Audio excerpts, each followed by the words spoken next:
কিন্তু ফলটা যে ফরজ কাদের সঙ্গে যেতে পারবে এই কথা আমার জানা নাই। সাল্লাল্লাহু আলাইহি ওয়াসাল্লাম বলেন মুস্তাজাবুদ দাওয়া একটা শব্দ আছে।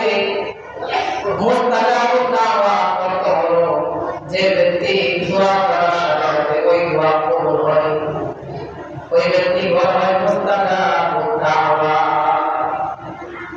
মুজিবুদ দাওয়া। অর্থাৎ ওই ব্যক্তি দোয়া করার পরে ওই দোয়া দেখা যায় না, সাথে সাথে আল্লাহর কাছে কবুল হয়। সুবহানাল্লাহ। ওই ব্যক্তিকে বলা হয় মুস্তাজাবুদ দাওয়া।